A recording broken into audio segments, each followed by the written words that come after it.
Put her foot in her mouth.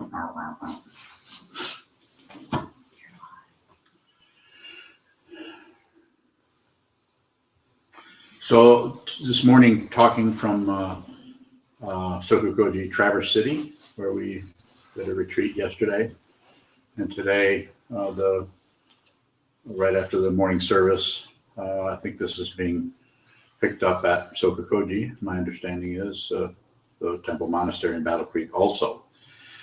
And we, Kozan and Unyo and I all went into Pugsley Correctional Facility this morning to talk to 4 inmates there who are practicing Buddhism and trying to work with their difficulties through an awareness practice. Very good.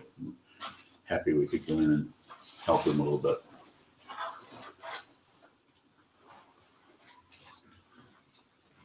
This morning, I thought maybe I would talk a little bit more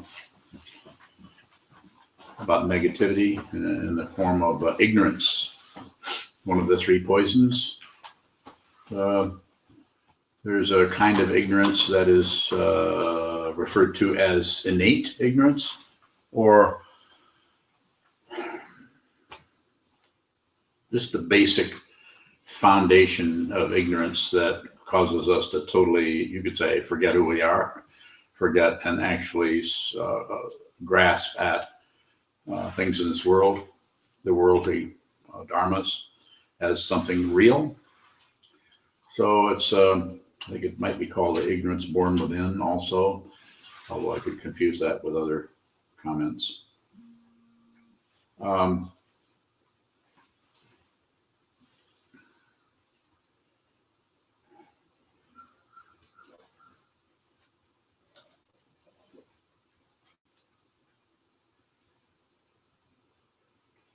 Ignorance is difficult to talk about even conceptually because its very nature of it is shutting down.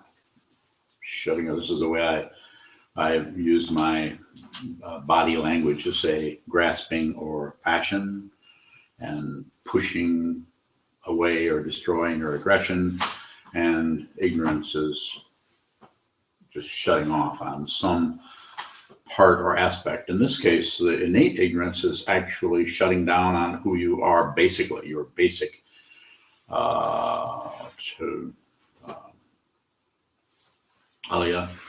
Vijnana is the divided part, and the way it's talked about sometimes is even deeper than that, a deeper kind of ignoring, more foundational. The Tibetan, I think, is kunshi or kunshi.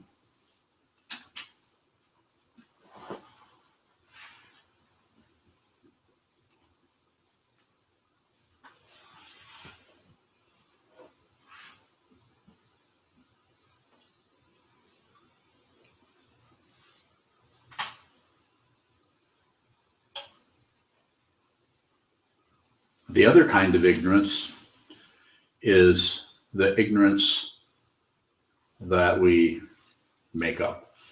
We have the very foundational shutting down that doesn't let us see that we're fundamentally not separate from anything. We are what the Buddha realized, the Buddha nature. Realizing that is to realize that you're not separate from the Tathagata.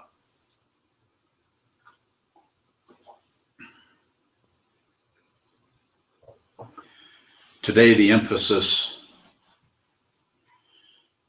I'd like to put the emphasis on more elaborated, sophisticated, pulled out kind of ignorance that manifests in lots of different ways. Politics, good example.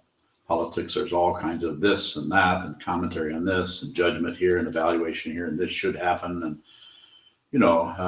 trickle down economics. The whole it's an elaborated kind of ignorance. It's just as stupid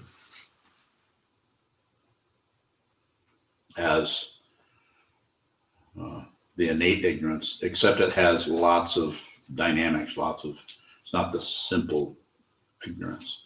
It's the one that we come out of the innate ignorance and go and try to concoct a bunch of things that we can hang on to, push and pull. We see it all over the place. All you have to do is, these days, last several months, watch television for a little while. It's people who are really, really smart people, highly intellectual, highly conceptual, highly, the fancy word, erudite about whatever limited knowledge they're working with. This is their world, and they really got it down. This is ignorance. It's just more polished, elaborated, gussied up. It really does this, and the people who are involved in that will discuss and argue and evaluate it, but it's still ignorance. It's still circular. Samsara, samsara, samsara. There's no realization. There's just samsara, tumbling, tumbling. One's whole life can be spent working on that. Excuse me, our whole schooling system from kindergarten and elementary school and middle school and everything. If you look at, just go back through your own training, and you'll see how you were instructed to believe and think certain things. You weren't born necessarily thinking in a certain way. You were trained to be ignorant. It's not wrong. It's just a description of how things are. We're not going into right and wrong. And then you may happen to stumble onto the teachings, and things start to look different to you, because you start to work with the foundation of your discontinuous identity, which is that which sees, the seeing, the hearing, the smelling, the tasting, the touching, even the thinking part. That just very simply. This is what the Buddhist path, any spiritual path, true spiritual path, is about. Finding the truth. Or you could say, returning to your original face.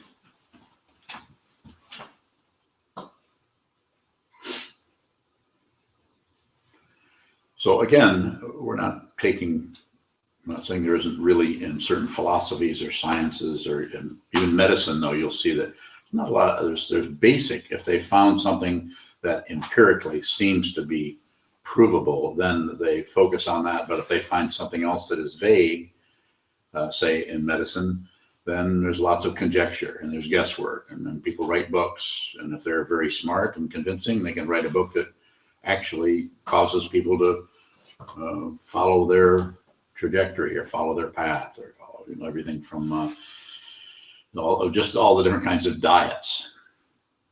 You would think, I know that you would think is a phrase filler, but you would think that after seeing all these diets and all these patterns and all these paths and all this relative truth that is stretched out all over the place, completely covering, blocking our true nature, because it's working on the surface of everything, you would think that it would eventually be show up as kind of obvious that there's something missing here. There's something missing when the blood type diet and the Atkins diet and the Mediterranean diet and just to pick diets alone, they're just opinions. They're just ideas about things. Some truth, there's some relative truth there. There is. But it doesn't really go very deep. It goes just as deep as scientific materialism can fathom that, can go down into that and actually explore and look. So this doesn't mean that I'm not going the other way and say we should throw everything out the door. No, we should use everything, every tool we can to live better, to get anti-gravity machines, airplanes, get things off the ground, and we can fly. We should do all of that. It's not a problem with that. But if you get too embroiled or too attached to that particular world, then it takes you away from seeing what is fundamentally true about this being a human being. It's rare to find human beings who are actually looking at their true nature. Usually they're looking at stand-ins, imposters for who they actually are. And some of them are extremely convincing. Some of them are even in Buddhism. Buddhism is not free of that. And I'm not going to elaborate on that, on which ones are, who's right, who's wrong.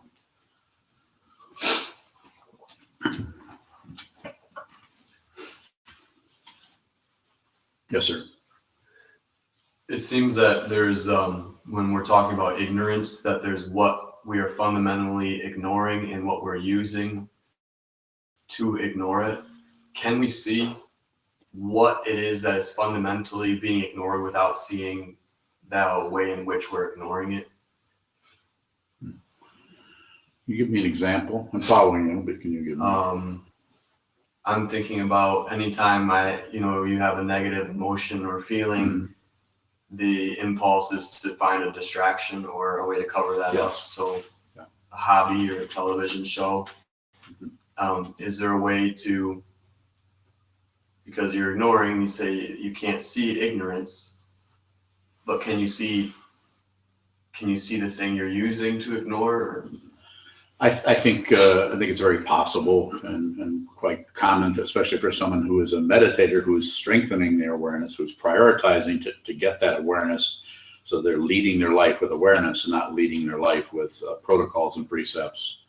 We need a little bit of that, or we wouldn't get to the cushion.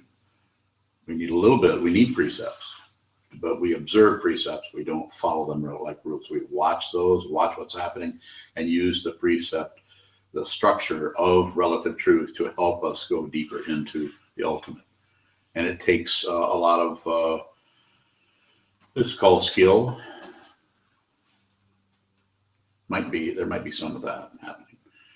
So just like the way you talk about it, what you're basically saying is you've noticed that if you go to watch television, a little bit different than maybe it was what it was like when you were, 18 or before you started practicing.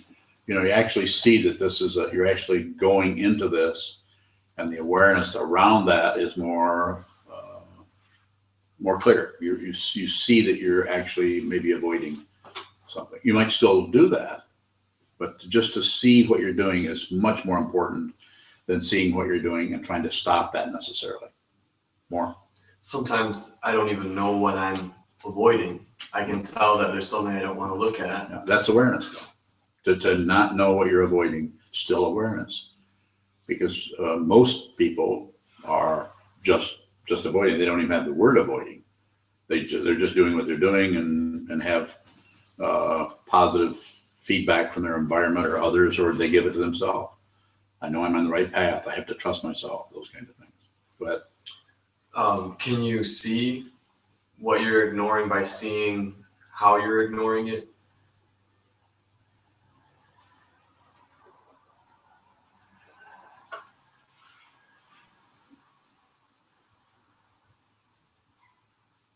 Yes.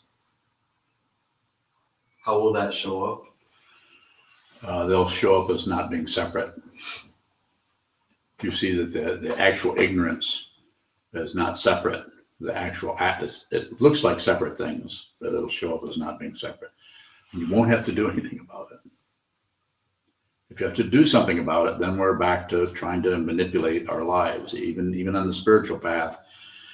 Though it's taught a lot. It's taught to do this, do this. This is problematic. Then do this, or follow this, or do Tonglen, or do Maitri Bhavana, or do the thank you very much. I have no complaints whatsoever. There's so many different things that we're using to push and pull on things, but it's not so much in trying to get a result or squeeze some kind of result out of things. It's more about trying to be more clear about what's actually occurring. More. When you have a response to a situation that's you sometimes say making a mountain out of a molehill, that doesn't seem to be particularly connected to anything that's occurring. Mm-hmm. Is this related to one of the poisons? More than likely, it might be really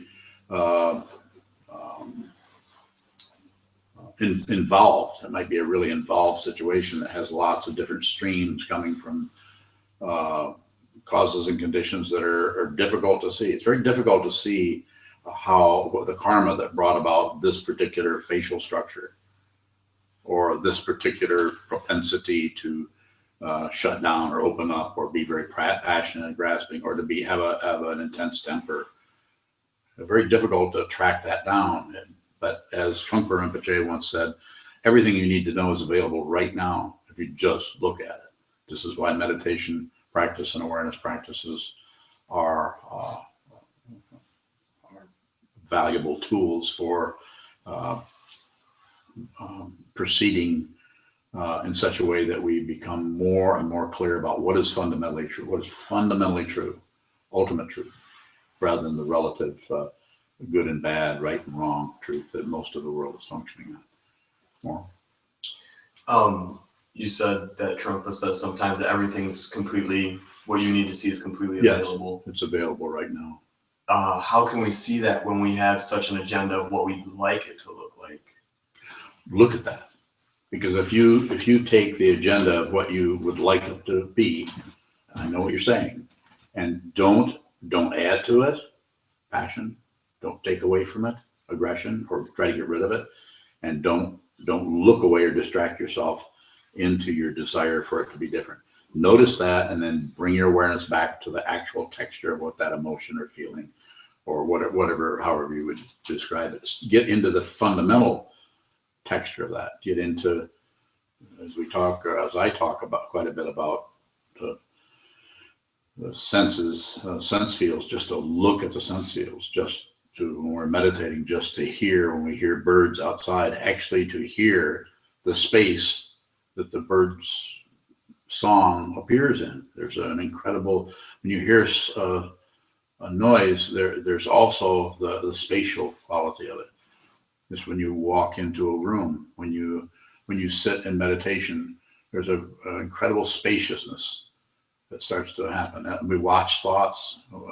Initially, we get trapped by the thoughts at the beginning, negative thoughts, positive thoughts. We want more positive thoughts. I had a really great meditation. Everything was very positive. I felt very up. And then we keep looking for that great meditation. It's like, this is a very, very fundamental level that everyone has to go through. Eventually, if you sit enough and practice enough, then that won't be that seductive to you. You'll begin to have an understanding that it's about the awareness, not what rises in it. Negative, positive, neutral. And that happens in the situation that you're talking about there. Just there's more space for everything. Everything is welcome. Open door.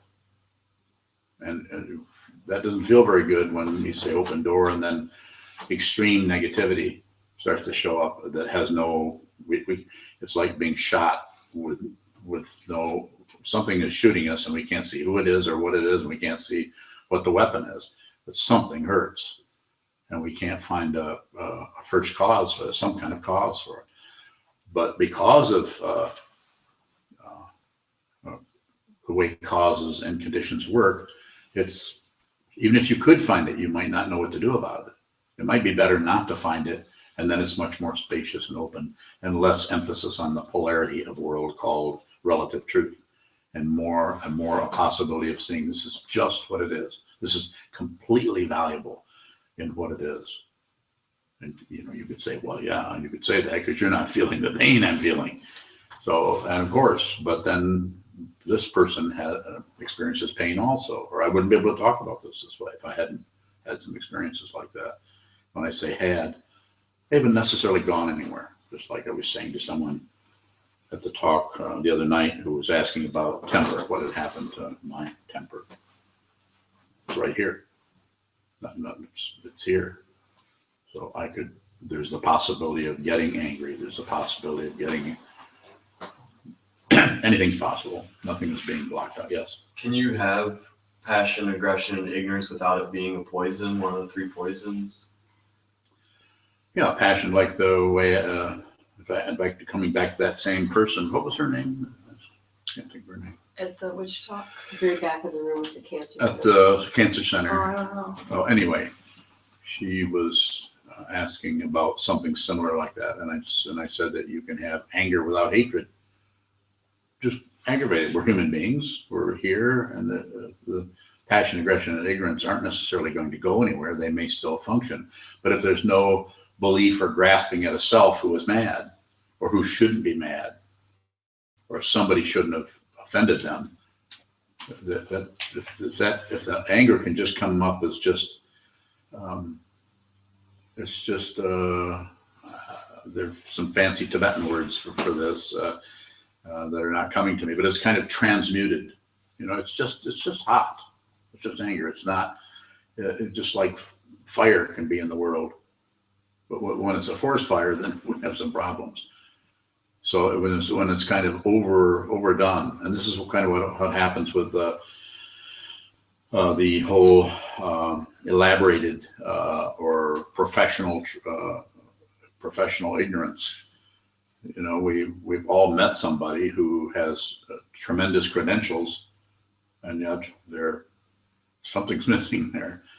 So, but yet we don't know what else to do, and the relative world wants to have control of things, even if it's the illusion of control, as long as it can extract a value or a fame or money or something that proves that this is, or success in a particular area. So, but it's a very odd kind of thing, the way this works. Sometimes, the example I've used before is Tiger Woods, who was for quite a number of years, and when he was younger, was just an incredible golfer. And then his game fell off. And he might blame it on his breakfast cereal or whatever he wants to do, but there's no way to say for sure what happened there. And so the other example I was going to give of professional ignorance is when I was young, probably around your age, around 27, I was having a lot of difficulty with my own anger and my own emotions, and they were just, I didn't know what to do with it. I didn't know how to control it. I didn't know. I was very upset. And this is before I started meditating. I was reading about the mind through Buddhism and early books on Buddhism, but I had not met my teacher. And I remember going to a psychiatrist because they were a psychiatrist, because they had a credential, because someone said, well, you should go see so-and-so. And so I did. I went, I sat, and I listened, and the more I kind of talked, I realized I can't tell this person what's happening with me, because I can see they're going to convert it into their model of sanity, insanity. And I just spent at that time 7 or 8 years reading everything I could get on the mind. And there's like 6 books at least available on Buddhism. I read all of them. And I also was reading philosophy and reading Kierkegaard, and well, I'm not going to elaborate anymore. But I was looking around. So here I meet somebody who I kind of assume, because of the credential and everything, that this person's going to actually help me with things. But I walked out of there thinking that I can't do this. I can't confide in a person who's this confused. And so, and that's just an example of it. So here we are. The downside is that was difficult, didn't help me, but the upside was I really understood something about that. I wasn't able to talk about it the way I can now, as that's a form of ignorance.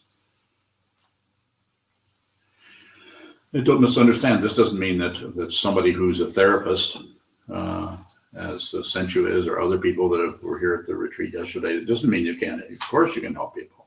Not saying you can't be helpful, but to set someone on the spiritual path who is not ready may not happen. But it may happen that you can work with the relative aspects of what's happening to them, especially if you have a foundation in your own awareness that's much deeper than the relative plus and minus, good and bad. So that helps you to see, because you've been dealing with your own mind, someone else's wild and crazy mind comes in front of you. You really have some kind of natural respect for what's happening with them, and you can kind of see that you probably shouldn't meddle with something you don't understand, or that it's something that causes and conditions are very deep, and it kind of ignorance that's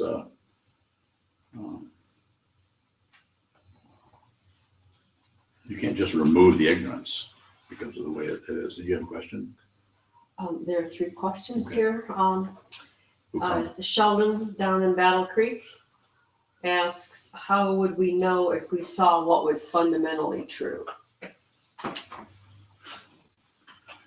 You wouldn't have any more questions.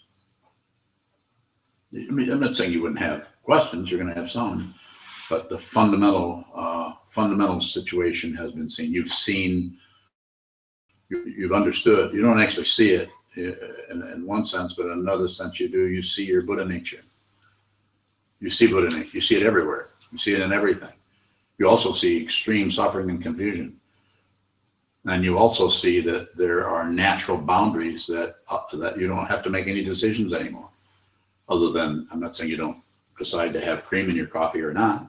That might be kind of a decision, but you usually do that mutually. You do it with the coffee, with the cream, with other people, with the cup, with your taste buds.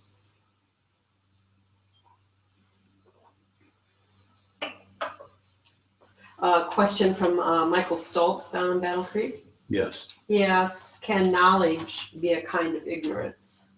That's exactly what I'm saying. Relative knowledge is a kind of ignorance unless you understand that it only goes so far and it's circular. Ultimate knowledge is not information. Ultimate wisdom is not information. It could even be said to be the lack of it, or at least the lack of depending on it. You still have it. You still know. You still have relative truth. It's like having a toolkit. You know, if you need a wrench, it shows up. So we even teach as a Dharma teaching, we even teach using relative information and knowledge. But we're endeavoring to use that to point at the ultimate. And then we encourage people to strengthen your mind. Try to strengthen the mind so that you can see yourself beyond the concepts, on through the conceptual structure. Yes. 2 questions from Sandru out in New York. Sandru. His first one is part of ignorance misunderstanding the nature of what's happening. Yes. Very much so. And that misunderstanding can show up like this. It can show up, I don't know what's going on. I don't understand. I'm really confused by that. I don't know what to make of that. What should I do? And then it can be by looking around and see if you can find somebody that knows. So it can show up that way. It can also show up as more difficult to see as, well, this is trickle down economics, or this is just listening to politics, anything. Anytime there's any opinion being put forth, and you should, if you think these are opinions, you should come at me, and we can see. Yes. Is it an opinion? Is what an opinion? Everything you're saying. What part of it? All of it. Can you see everything I'm saying? If you can't, you shouldn't ask a question about it. I shouldn't ask a question about it? I changed my mind. You can ask a question. Go ahead. Well, how should we understand what you're saying? Should we understand it as... What am I saying? Summarize what I'm saying.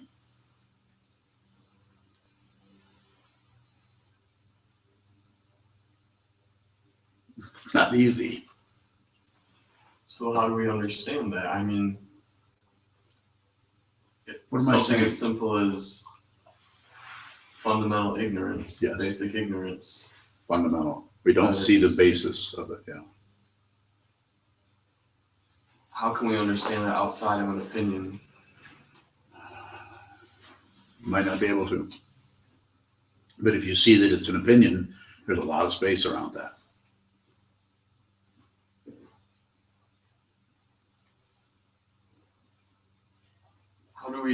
How do we listen to any of the teachings knowing that we're hearing a partial teaching?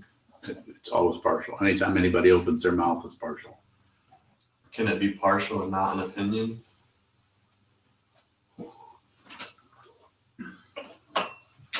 Somewhat. Keep going.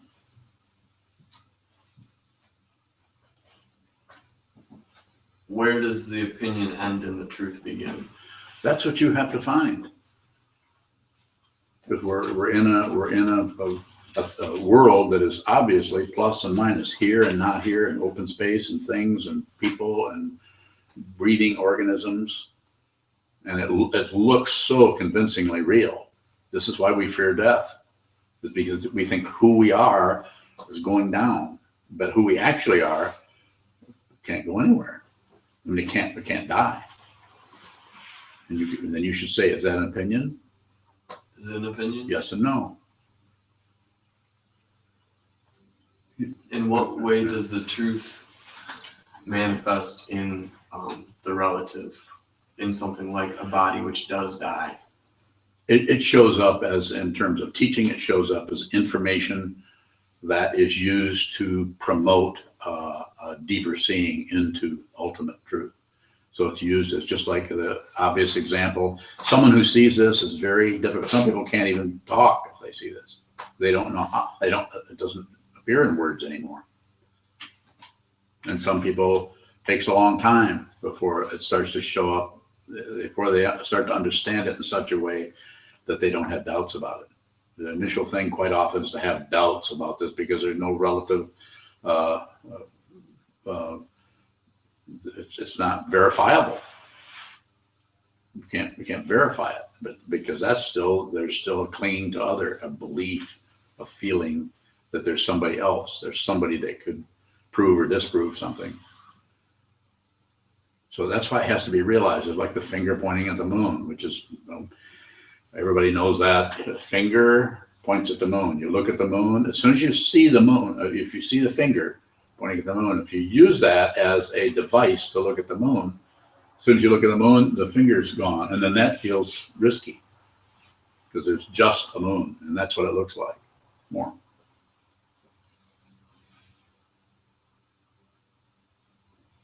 Because this is a relative situation, is the mind relative?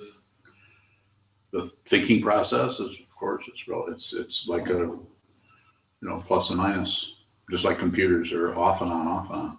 What is the truth seen through?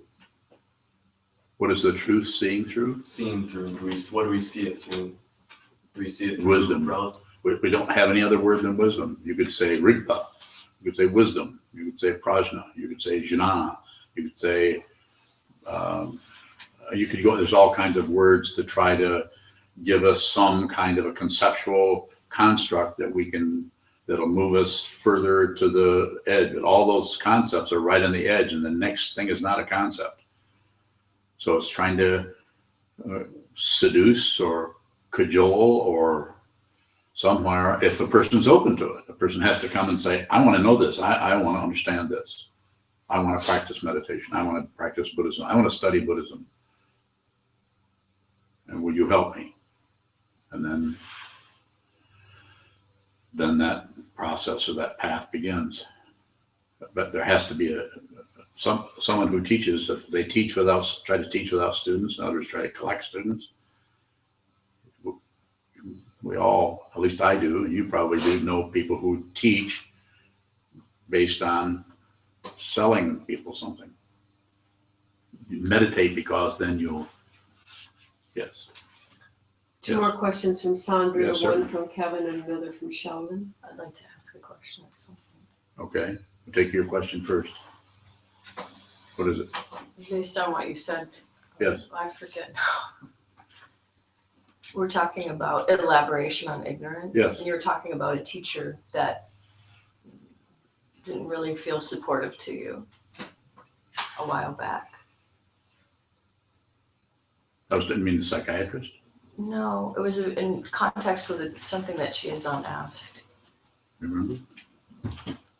Anyways, we meet lots of people on different stages of the path, and we're talking about elaboration on ignorance. Don't drop what you're asking about. Go ahead.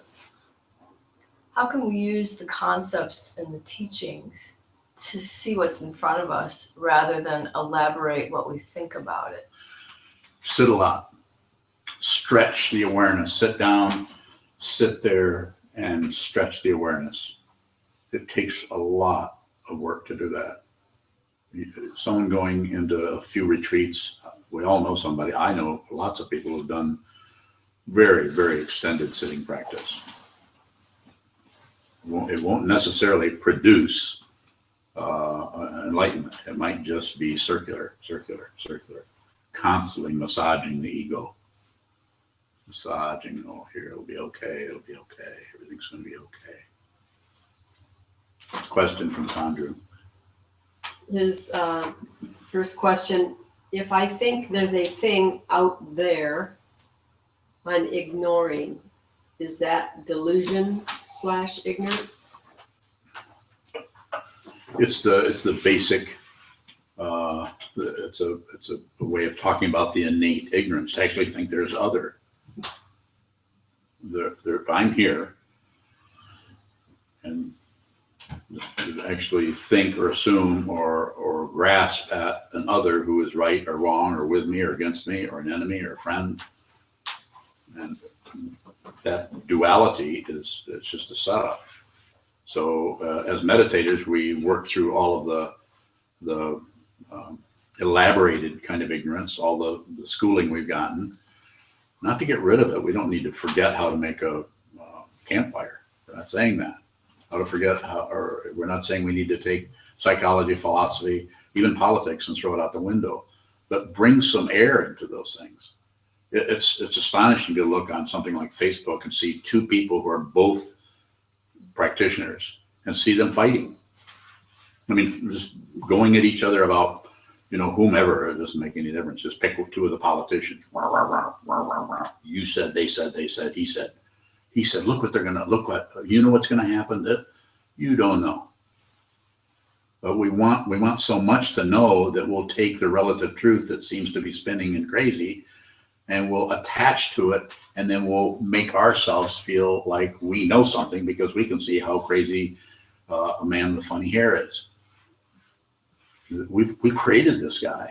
I'm not blaming anybody, but I'm saying this is a creation of our society. It's the inevitable situation that's going to arise when you have a society that is bent on deception and on greed.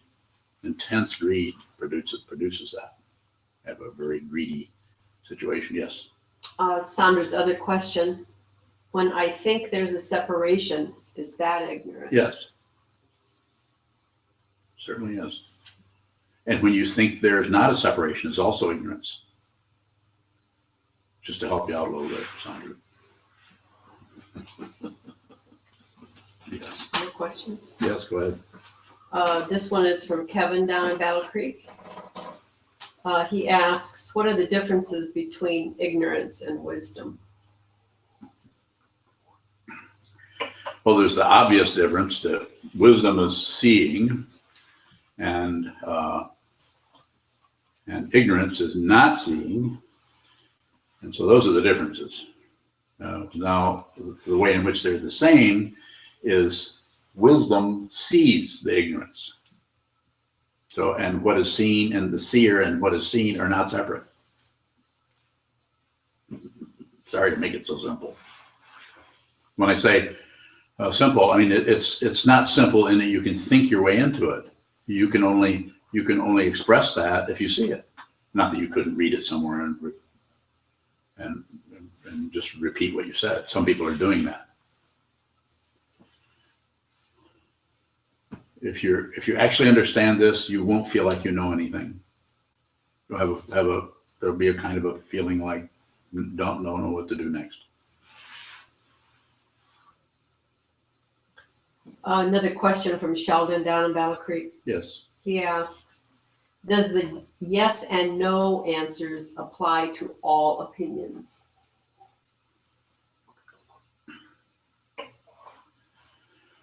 The way in which he's asking it, but again, not to do away with that. We're not trying to get rid of our socks because we're living in the ultimate or something.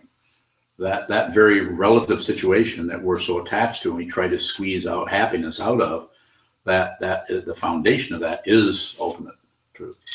So we have to see no separation all the way through. We have to see that the finger and the moon are not separate. And you have to see it. If you see it, then there isn't anything else to do unless people come to you and want your help. Mm-hmm. Another question from Michael down in Battle Creek. He asks, is trying to get somewhere ignorance?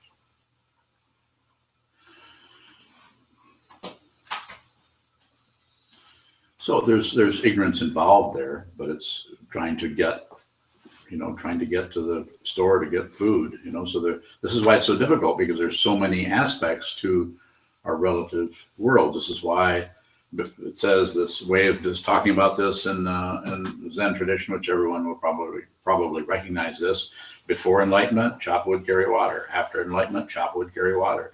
Nothing happens to your world. It just becomes much more simple.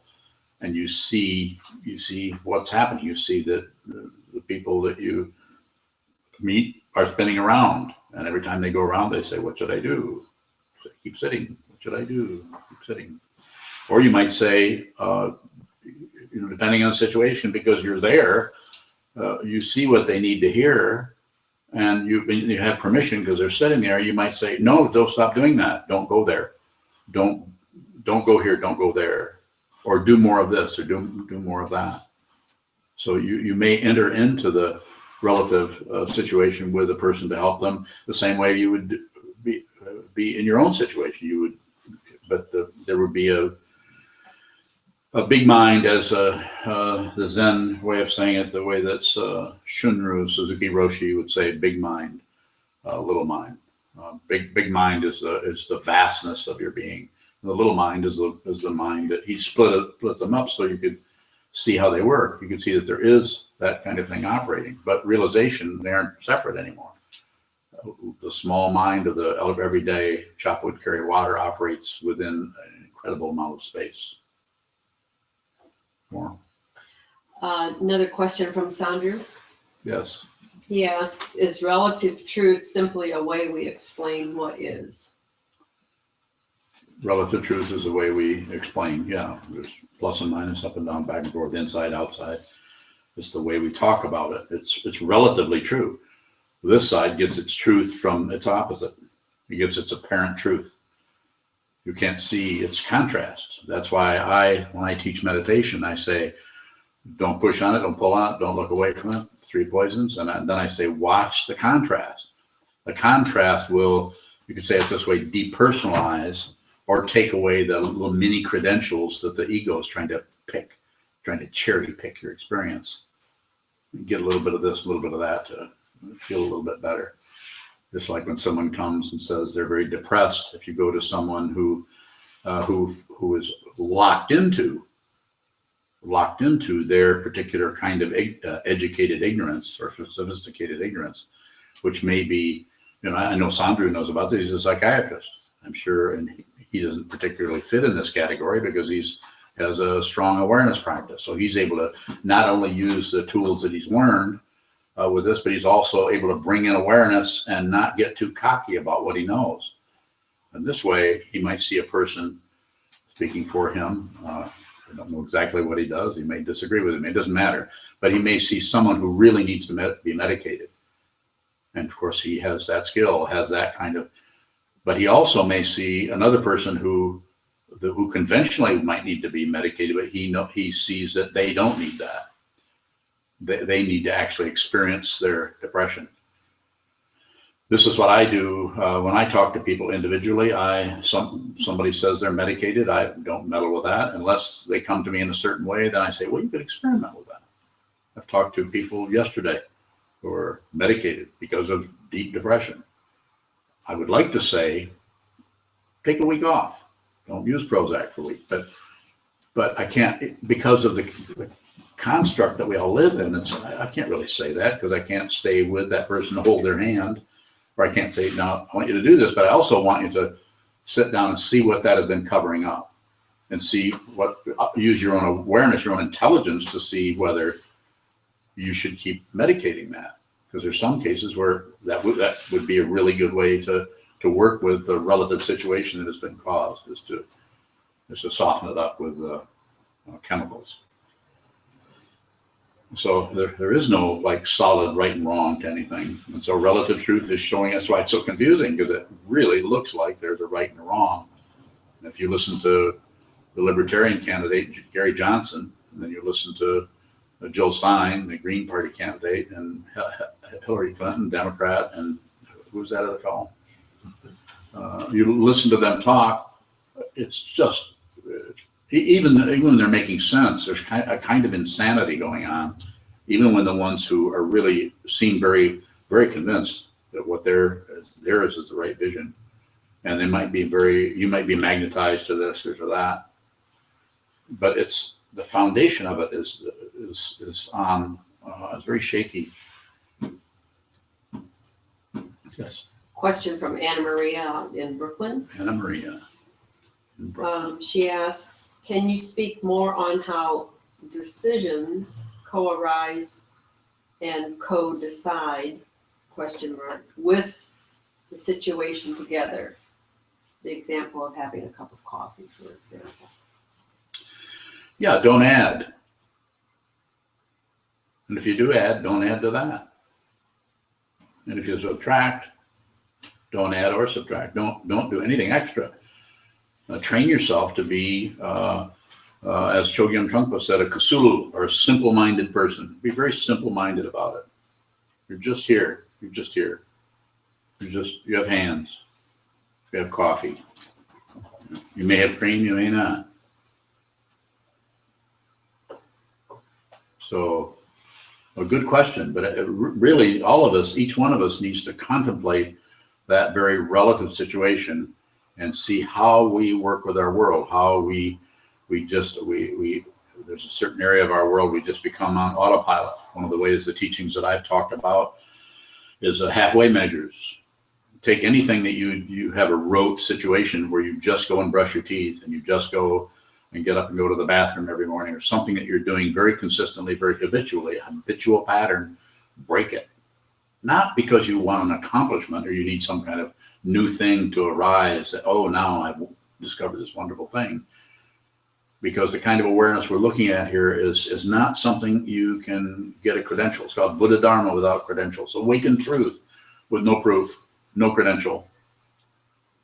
You can't even come to me and say, I tried that, what you said, and it really worked great. I feel so great now. I feel so one. Boing.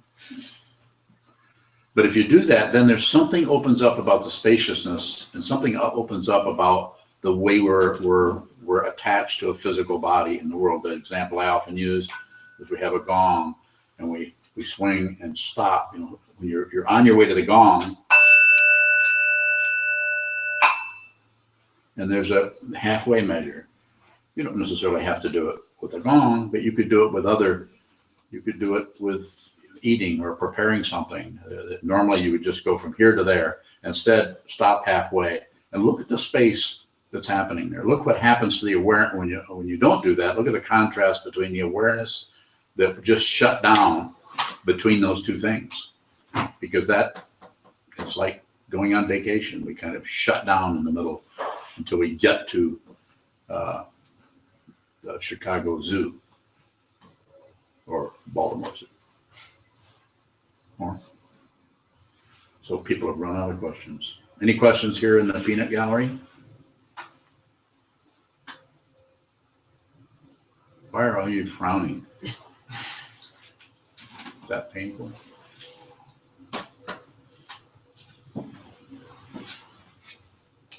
You have a further question on that? You should have. I forgot. Oh, okay. Well, you shouldn't forget. Yes. All right. Just getting to the very basics. Okay. Ignorance means not knowing, and that word in English means not knowing. What is it that we don't know?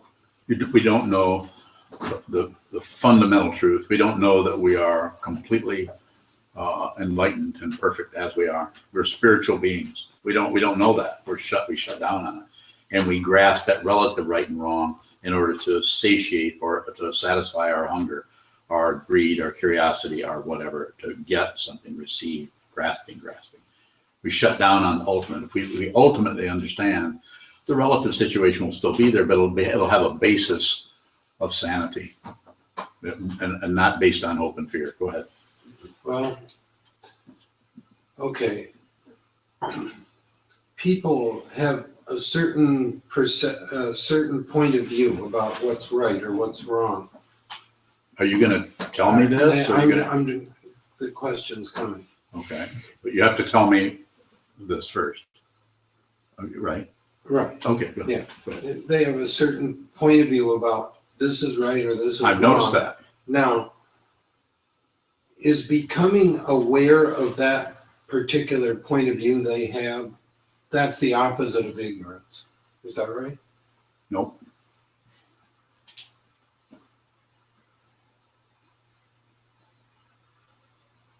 So, That's relative knowing.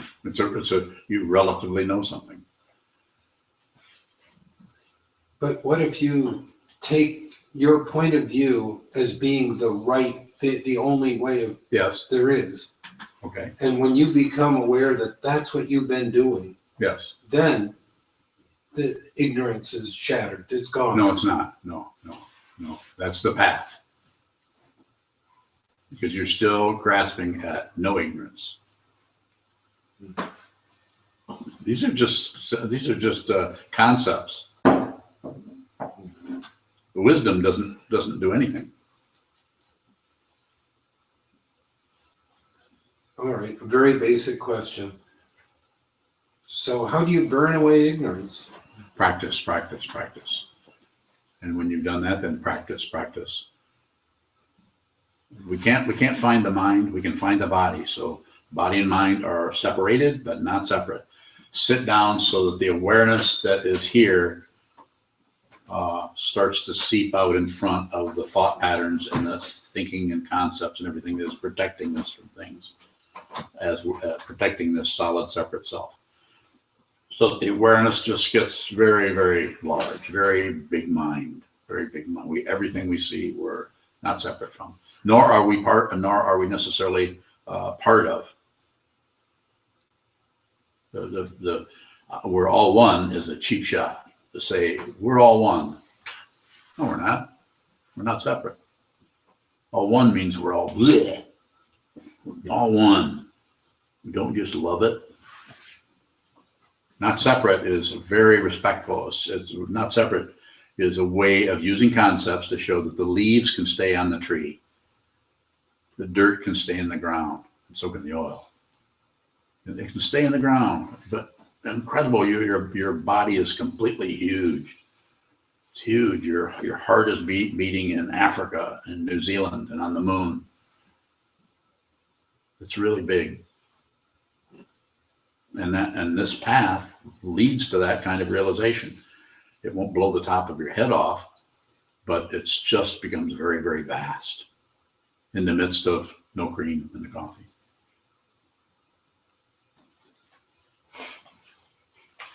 Does knowing something imply ignorance? Yeah. No, the way you're asking it, yes. Well, when we study the Dharma, does studying the Dharma also imply ignorance? Yeah.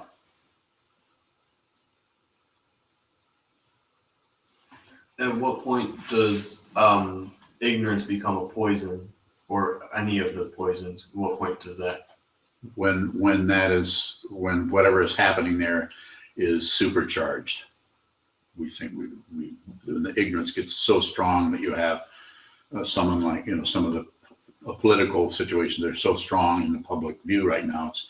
The ignorance is just astonishing. Not only the people who are doing it, but the people who are commenting on it. We're not separate. So therefore, when you get a really wild and crazy here, you get somebody matching it the opposite way.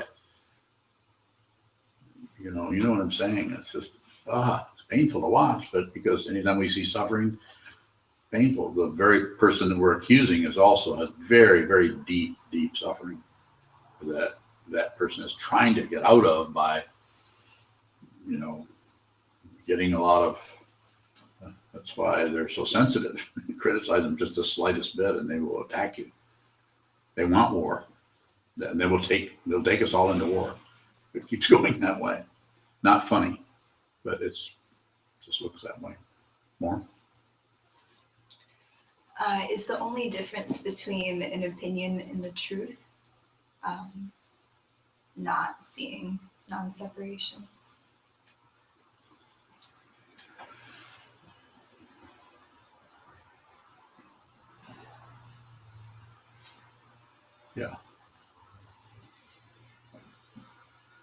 Just if wisdom is there, then the opinion may be there, but it's like an ego. It's not real. So you don't have to get rid of the opinion. You may still even use it. You may still may function in, because the milieu that you're in is not separate from trees, roofs, fans, other people. And so wherever you're looking, that is all contributing. That is all completely mixed in with your own thoughts, your own mind, your own everything. You can feel, even though you might be in this position, the so-called important person sitting in front, like I'm sitting here, I'm the teaching person, but it doesn't feel like it over here. All I'm doing is functioning in terms of what I see and what I hear.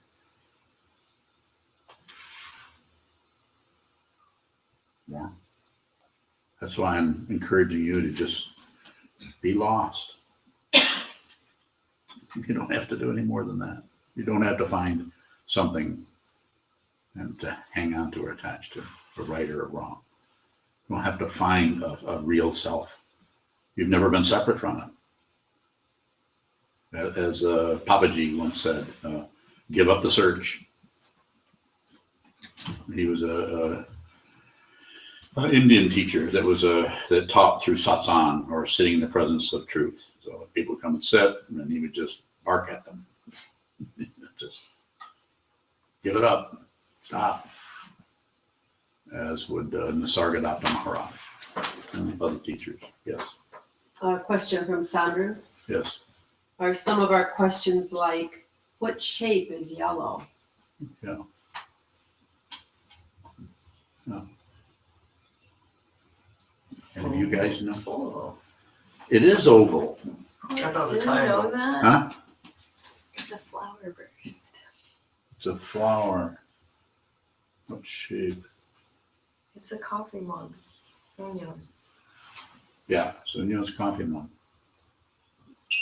Another question. I think it is. I sense what you're saying. I would say in response to that, let's see. How would you respond to it? Moo. Okay. Woof. No, that's Yeah. You gonna bark? I have a question. Yes, Brittany. Do we create a lot of our own suffering? Yeah. With the struggle of trying to get out of suffering? Yes. We do. Struggle. We're in that, and we struggle, which causes more suffering and pain. And there's examples of that. Someone really pulling on anything. So that's why I bring the awareness into what it is that you're hanging on to. You actually see the way in which you're tightening down on something. This image only goes so far, just an image, but the awareness, by not doing anything with it, but bringing awareness to it, we start to see the way in which that we're actually, through fear, or hope for that matter, we're actually gripping onto something. And it's a visual thing, so it works a little bit. The main message there, what is being suggested is, don't do anything but just be aware. Bring awareness to that situation rather than go in and try to meddle with it. So and it's so variable. I mean, there's so many different ways to be confused, and we're one of them. Yes. Michael Stoltz, Michael. again, Battle Creek. Yes. He asks, is ignorance suffering?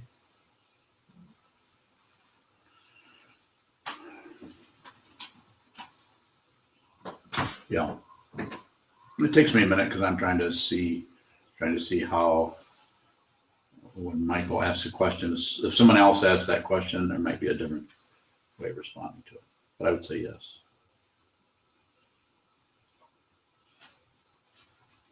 Any other question? Very good. Thank you so much. Thank you in Battle Creek at Sokuzan Buddhist Temple Monastery. All the wonderful people that are down there holding up the roof and making sure no one steals frogs out of the pond. There's only 2 frogs.